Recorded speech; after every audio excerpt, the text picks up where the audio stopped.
Hi guys, it's Josh Lloyd from Basketball Monster. What we're going to do in this little quick video is have a look at using the Basketball Monster draft tracker to help you in your fantasy basketball drafts. You can use it for auction drafts, you can use it for snake drafts, head-to-head, roto, points leagues, however you want to do it, you can use that draft tracker to help you get the best results. And as I say all the time on my podcast, it's not about just going off a list and grabbing the guy who's ranked ahead of the next guy. It's about balancing your team, looking at who's available, looking at what stats have come off the board.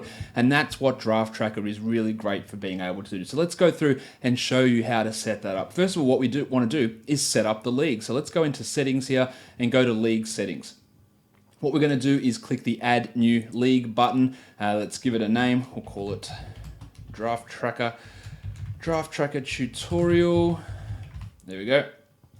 And then you choose the different options there, roto or head-to-head, daily transactions, weekly transactions. It doesn't make any difference with those when looking at the actual draft itself. That's more for in-season moves and smart tool and waiver sort of stuff. But you set it however you want. Then we go to league size, number of teams 12, yes. Number of players per team 13, yes. This number of bench players will be filled out automatically when we choose our position. So let's go over here first of all and push Yahoo is where we're going to be doing this tutorial. Let's type a 1 in there and a 1 in there, and then that will revert to the point guard type setting that we've got already. So if I click save, you should see the other positions come, and they didn't come just to make me out like a lie, but they will come in a second. Don't worry about that. We'll see. Let's do that again.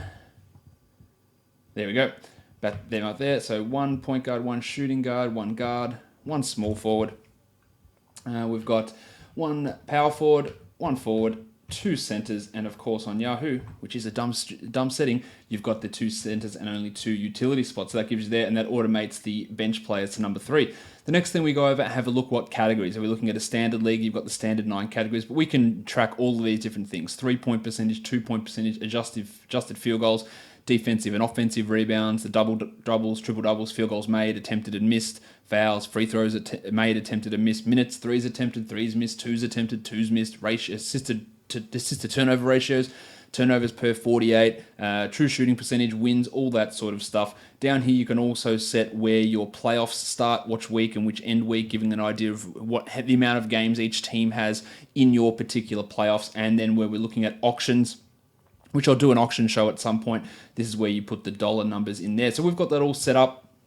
You know that when I look at things, especially in a 9-cat league, I'm always looking to punt turnovers. So I'll look in this category here, punt, and I'll click turnovers off then. And then it's never a great idea to go into the draft saying I'm going to punt this category, but you can say if I get this player in the first round, then I'll punt this category. And this can be changed and toggled during the draft as well. So I'll go ahead over there and click the Save Settings button. Next thing we'll do is we'll head across here and we'll go into the draft tracker. And you'll see that it'll turn up here. So that is your draft tracker, 12 teams, head-to-head, 0 of 13 players drafted, 0 of 156, that's the total draft. And what I need to do is I need to go and find this Yahoo League ID. So let's go do that now. Alright, so I've gone and joined a draft over on Yahoo here, and you can see it's a mock draft, 12-team mock draft. I'm there in there at position 1. I'm going to move myself down to position 7. I'll move myself to, so I'll give me a little bit more time to explain the way the draft tracker works. But what I do need to do is I need to be able to get the draft number for Yahoo, which if you look up in the URL, it's that one up there, that, what is that, 7-digit code. I'll copy that, and then I can move it across to the draft tracker and enter that in. Now, it won't activate just yet because the draft hasn't started, but what you need to do is push the Authorize Yahoo button. And you see there, Yahoo is currently authorized, so we're ready to go for Yahoo over there. So we can go back into the draft tracker now, push that open draft section there. We've got our Yahoo League ID ready to go. So now we are ready to go. We are just waiting for the draft to start. Just want to point out a couple of things with the draft tracker. Up here, when the team gets drafted in this area where I'm moving the mouse, is where your players will go. This little section here, you'll see categorical scarcity. It's really important to know. Over here, each of the 9 categories we're looking at: points, threes, rebounds, assists, steals, blocks, field goals, turnovers, and free throw percentage. If something is in green, that means at this point, that category is pretty easy to find. So blocks and field goal percentage with no one drafted, they can be a tougher one to find. Points, you'll see at this point, is the easiest one to draft. But After the first round, even if you go down and look at these projected first round players, all of them are very, very bright green in the points column. Anthony Davis, James Harden, Kevin Durant, all these guys are very bright there. So when the first round's gone, you'll see that green in the points column turn red really quickly, meaning if you want to get high point scoring guys, you need to get them early. And if you don't, that is going to drop really quickly. You'll see assists drop pretty quickly as well. And rebounds and blocks, they tend to be a little bit easier to get later on. And you'll see as the draft goes on, this turnover number becomes greener and greener and greener, as getting guys with low turnover becomes really, really easy towards the end of the draft when the guys aren't touching the ball as much. But you'll see these numbers change with each pick that we do, highlighting the relative scarcity of those things. The other thing we can do here is head into this area that says edit display columns. What I like to do is type in positional value and dynamic value, click those boxes there. You can also add in the Yahoo ADP to give you a reference point. I'll click save over there on that one, and then take away the edit display, and that'll bring up a couple of columns. So it will bring up your dynamic value, which is, over here we've got the total value, which is the league value, which is including turnovers, punt value, which is taking turnovers off, and dynamic value is how things change depending on the scarcity and which players have already been drafted. And same with positional value. That's why it's important to enter those positions in the league settings, because it tells you if a position's starting to become a little bit harder to get as guys come off the board, which guys have more value. So I use a combination of looking at my punt value, my dynamic value, my positional value, plus also the ADP and whether that guy is close to coming off the board or not at that point. So we're a minute or so away from starting this draft. So we'll move ahead to that in just a second to get this draft going. But that is how we set it up. Up here, you can look at all different types of things. Projection set 1, projection set 2 is Kyle's projections, combined is mine.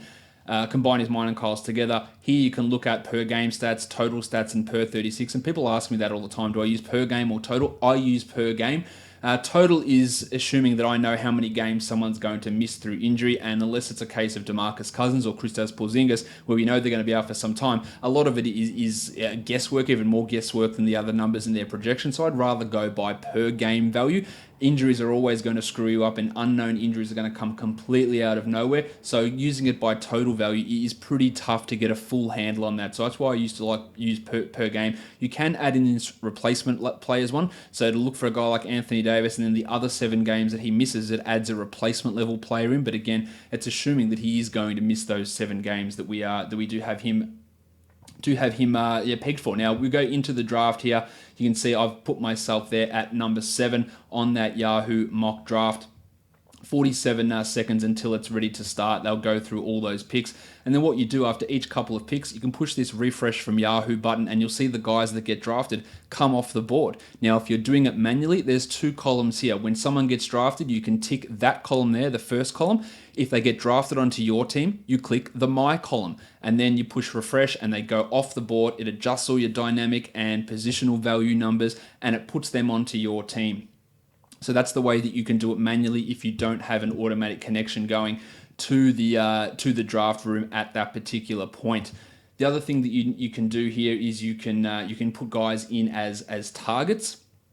So if you haven't drafted someone and you want to target them, you can click the My column and you push the button there saying Add My as targets, and it will add them onto your team so you can see how a particular player will look on your team before you actually go ahead and draft them.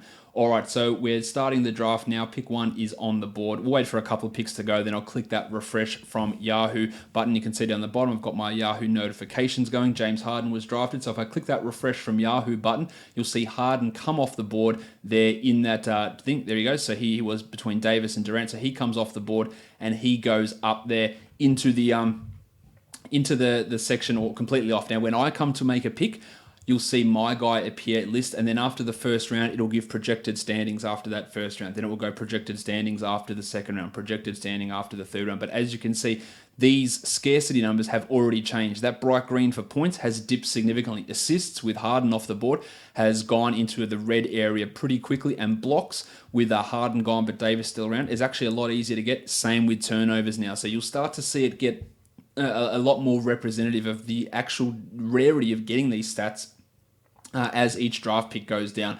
And I find that's pretty important to look. Now, apparently it's my turn in the draft now. I've got, I'm going to push that refresh from Yahoo button. These are the guys that are left. I'm going to take myself Steph Curry with this pick. So I'll click draft Steph Curry there. Now, when I push refresh from Yahoo now, you'll see Steph come off the board, but you'll also see him appear up here. So here's my team. So I've got Steph. Now, it gives you all of his numbers, which I drafted. It gives my team's averages, which is here as well. And then it gives a summary versus top players or versus drafted. So top players is an assumption of the top 156 guys. How would my team, as it's currently constructed, do against a team that an average team across those 156? Now, of course, because I've only got one player and he's a first rounder, I'm way ahead in threes and points and assists and steals and blocks. But compared to who's drafted, my threes are strong, my assists and steals are above average, but I do need blocks. I do need to work on my field goal percentage. I do need to work on my rebounds, and I do need to work on my points. Now, as I said before, if you want to change what you're looking at punting, maybe now that I've got Steph as my number one pick, I want to punt blocks. I go to this punt categories area here.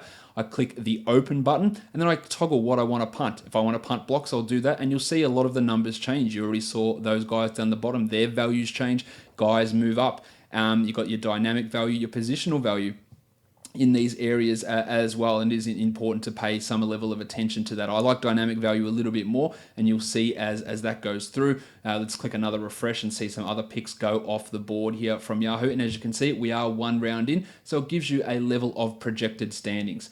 It gives all my averages based on having Steph, how that matches up, but how many of my head-to-head matches would I potentially win? 52%. And then how would I match up against these teams? Well, against Team 4, I'd likely lose 4-5. Same against Team 1. Same against Mike. Same against Team 8 down here. Whereas against Team 12, I'd win 7-2. Against Team 2, I'd lose 3-6. So it gives me an idea. Ideally, you want to be in that top 6 with green head-to-head records against those top guys. But being able to manage yourself here. Now, when I'm looking at the green areas on my team, it's my turn to draft. Let's click that refresh button and see who's available for my team at this point. According to this, the best player available is Jimmy Butler. So let's go ahead and grab Butler. Now, he's way down on Yahoo's list, down at number 28. Let's draft him to my team. So what I want to do is, if anything is over 2 in these value categories versus drafted or versus top player, that's a really strong area. Anything between 0.5 and 1 is a debatable win. So at the moment, my points look good, my threes look good, my free throws, my steals, their assists, they're good. But let's refresh from Yahoo and add Jim Butler in there, and let's have a look what changes. Well, now that I've got 2 high scorers, look how strong my points look in comparison to everyone else. My threes are good, my assists, my steals, and free throws. So you're getting an idea of what my team looks like. I'm pretty much punting blocks at this point, but I do need to make sure I am still getting some rebounds and getting some field goal percentage. So looking for a big man is going to be really key as we move on into this draft. Now, you get the idea of how this all works. If you do have any further questions about using the draft tracker, using it manually, using it in auctions, please hit me up on Twitter at redrock_bball, or leave a comment, make a post in the Basketball Monster forums. Thanks for watching, guys. See ya.